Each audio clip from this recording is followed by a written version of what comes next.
Hello, friend. Welcome to Marine Engineering Hub. This is your narrator, Ravi Gupta.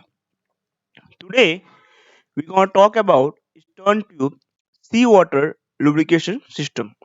The stern tube lubrication system is divided into two types: stern tube seawater and oil lubrication system.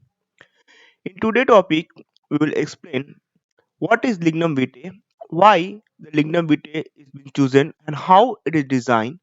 Then we will go to explain that how this stern tube seawater lubrication is prevented from corrosion, and then we will see how the stern tube is lubricated with the seawater and how we will measure the stern tube clearance and wear and tear.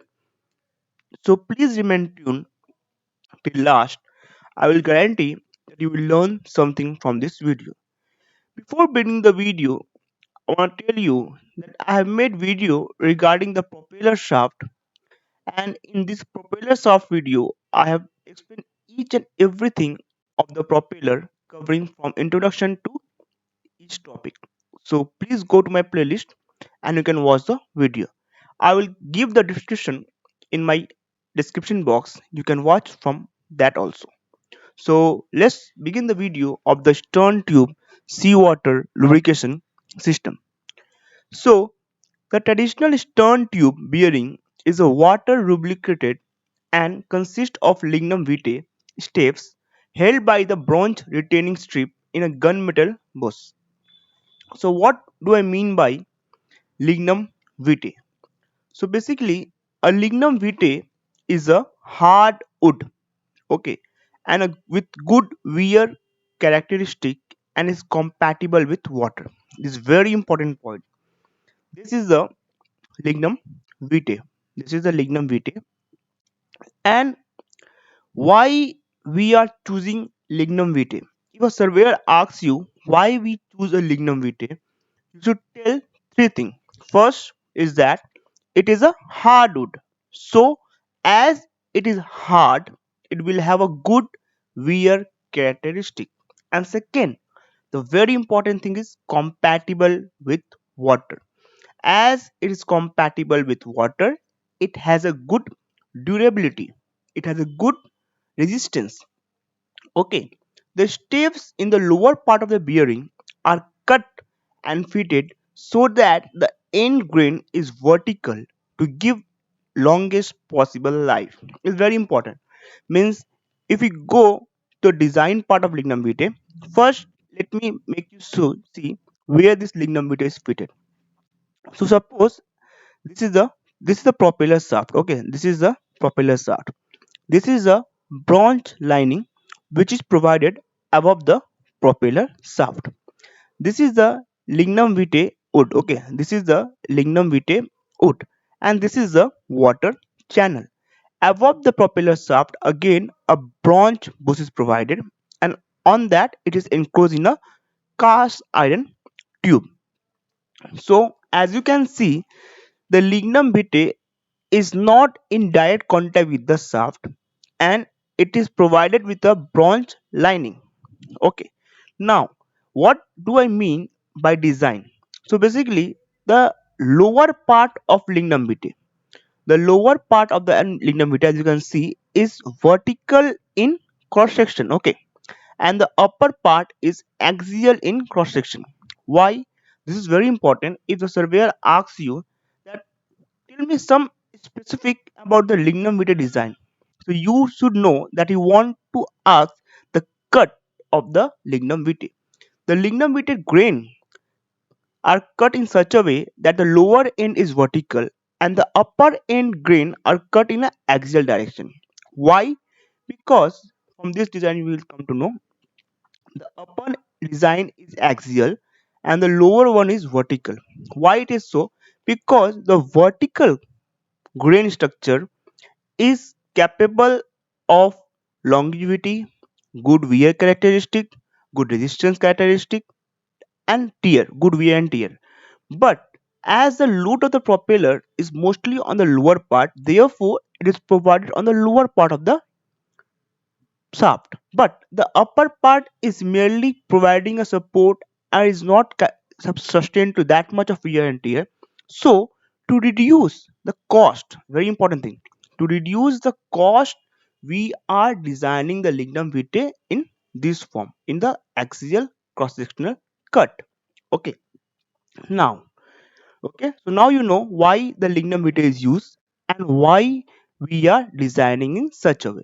Now, the lignum vitae steps are cut in a U or U grooves, V or U grooves, okay, and therefore it can be provided in these two part. Now, if surveyor asks you, okay, I don't want to use lignum vitae, but I want to use seawater lubrication system. Can I use something different?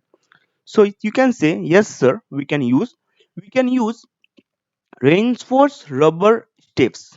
Okay, these reinforced rubber staves are made up of tufnol.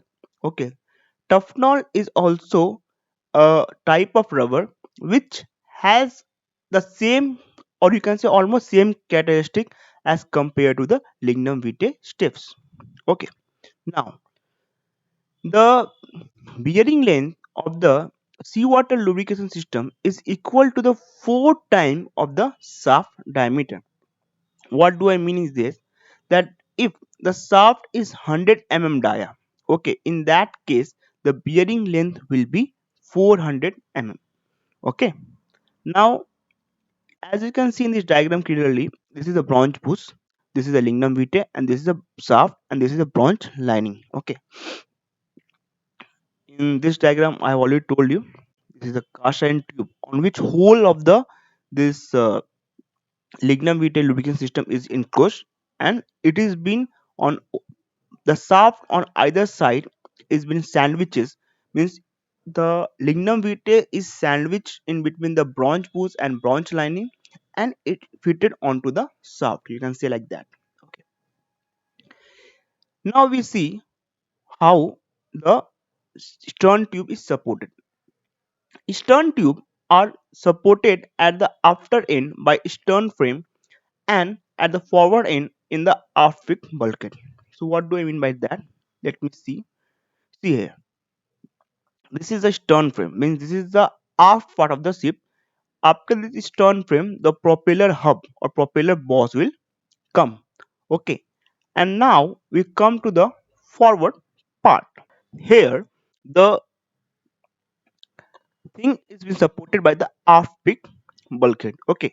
So if anybody says how the stern tube in seawater lubrication system is supported, you should say the stern tube of the seawater lubrication system is supported in the aft side by the help of the stern frame, or on the forward end of the stern tube by the help of the aft peak bulkhead. Okay, let me, you can get here also a clear idea. See, this is a shaft. Okay, this is a bronze liner. This is a lignum vitae, and this is a cast iron tube enclosing all the thing. Okay, now let's see how. Now the second question come to our mind. Okay, I am telling you seawater, seawater, seawater. The seawater is a corrosive in nature. Okay, means seawater is corrosive because it contains sodium chloride. So how it is prevented from corrosion?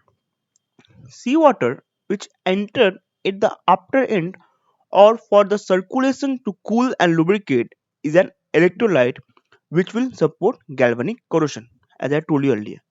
Wastage of the vulnerable steel shaft is prevented by a strung on bronze liner and a rubber seal sandwiched between the propeller hub and the liner end. Very important, very, very important. Means the shaft is basically steel shaft and it is prevented from the bronze lining with the help of a reinforced, sorry, I'm very sorry, the shaft is prevented from corrosion with the help of a bronze liner. Okay, this bronze liner is provided which will prevent the corrosion of the steel shaft. It is shrunk on fitted, and after a period of time it is replaced. Okay, now here what I've written. Cast iron construction requires strong support in the way of bearing from the stern frame boss. A steel nut at the outboard end retain the tube in position with its collar hard against the stern frame and bearing section firm with the stern frame boss. Okay, it's very clear. Now let's see now how this stern tube is lubricated. Means basically the stern tube is lubricated by the seawater. Okay. Now how this seawater is allowed? So let's see. As you can see, the seawater is fitted and allowed from here. Okay. Now let's see what I've written here. The center of the stern tube is connected to the seawater service line, which together with the ingress of water between the shaft and boost provide cooling and lubrication. So as you can see, the seawater which is coming is doing two things. What? First is cooling and also the lubrication. Okay. A pack gland seal the forward end of the bearing and is adjusted to permit a slight trickle of water along the shaft and into the tunnel well where it is regularly removed with the bilge pump. So this will give you a clear idea here. As you can see, this is the shaft. This is the lignum vitae. Okay, and it is been lubricated with the help of a seawater, and this seawater is coming from here and is falling into the bilge, and which has been continuously removed with the help of a bilge pump. And this is the gland packing. Okay, so here also will give you a clear diagram. The CO2 is coming from here, is lubricating this lignum vitae, is cooling it, and from here the gland is slightly leaking trickle by trickle and removed by a bilge pump. But as I've told you, this seawater lubrication system is obsolete. The stern tube seawater lubrication system is obsolete, is no more in use because of this. Because the water coming onto the engine room and continuously bilge pump running to remove. Now every now and then we are trying to reduce the wastage, we are trying to reduce the generation of bilge and everything so that we can lessen the record and we can lessen the restriction which is been imposed by the severus psc or regulatory authorities. So this thing is removed with the oil lubrication system. Now how the stern tube wear is measured. Now as I have told you, it is a provided of lignum vitae, it is subjected to wear. So, bearing wear down is measured by poker gauge or by inserting a wedge in between the shaft and bearing from outside. The permissible wear is in the region of 9 to 12 mm on large diameter shaft. So, as you can see, this is the poker gauge. Here, the poker gauge is in fed up, which will go onto the hair and lignum vitae, and it will measure the wear of the lignum vitae. Means when it is newly installed, at that time we have got a reading, we will compare with that and we will come to know how much the wear of lignum vitae has taken place. If the wear has taken around 9 to 12 mm, at that time we have to remove the wood and we have to remove the bearing.